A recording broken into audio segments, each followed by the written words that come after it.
Hello, we're back again and we're continuing to look at Monstery. What we've been looking at so far is the basic punches and blocks that he gives us for his style of boxing. So the blocks we looked at last week, he classifies as his simple parries, or simple blocks. So from my position here, we had this roll up with the off hand, we had this punch across to the shoulder with the on hand here. We also then had our blocks across.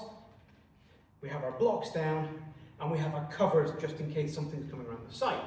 Now, these are classed as simple because they don't actually give any advantage to me. I don't get hit, which is good, but it doesn't set me up for an immediate reply that would actually work much better. So what he does is he gives us 4 parries that he calls counter parries or advanced parries. And the idea of these is they set up an immediate reply that's very difficult for my opponent to parry. So these are parries that don't just keep me safe, but line me up for doing something nasty. So I mean, if we look at the basic parries, Andrew comes on guard. Switch around. Yep. So if Andrew's on guard, and he's going to come with that low fist coming up into a punch here, if I blocked it as I would do normally, I don't really have an advantage in this position. I can strike, but he has another hand free here. There's nothing left in this hand, I've thrown it all forward, so it doesn't really advantage me other than I didn't get punched, okay? We want to do better than that. So there's 4 of them that we're going to look at. The first one is as that punch comes out, so it's coming towards the centre of the head, boom, that's the hit he's trying to land. As it does that, I'm going to whip this shoulder back in line. Sorry, yeah, just move your fist for being able to talk to the camera. Whip my shoulders back in line, so my right shoulder moves level with my left shoulder so that the fist actually moves in front.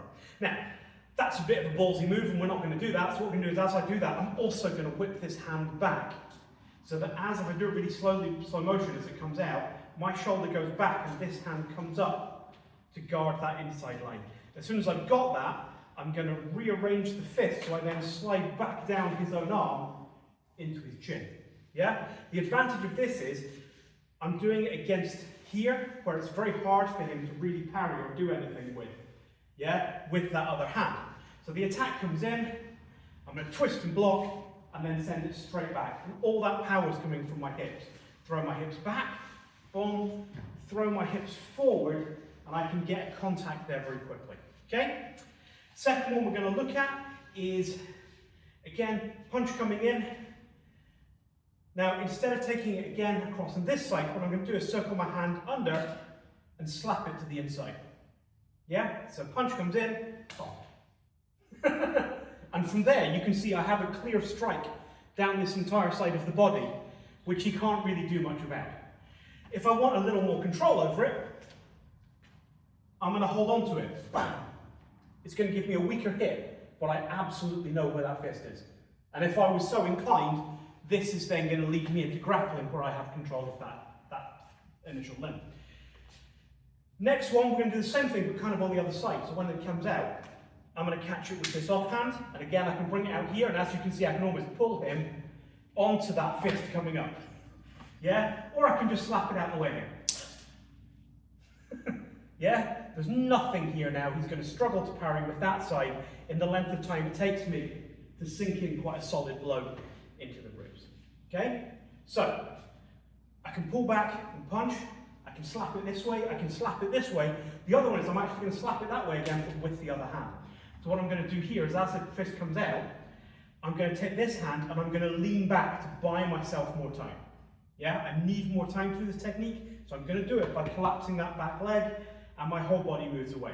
I'm going to circle this hand underneath and bring the back of my hand into the side of his wrist here. Yeah, as I'm coming back forward again. So the effect is, and again you can see, I'm ready for a solid punch in here, and there's not a lot he can do. The difference being, if I use the slap across, this is quite a clumsy block, and it leaves his hand quite close. If I do the whole thing with the other hand, I can keep control of that hand as I deliver my punch. So it's a much safer version of the same thing. But like everything, you've got to sacrifice something. It's a bit slower, but it's safer. So just to have a quick recap of those again, punch comes in, whip the shoulder back, throw it down that line. Punch comes in, knock it across, hit underneath. Punch comes in, knock it across, punch in here.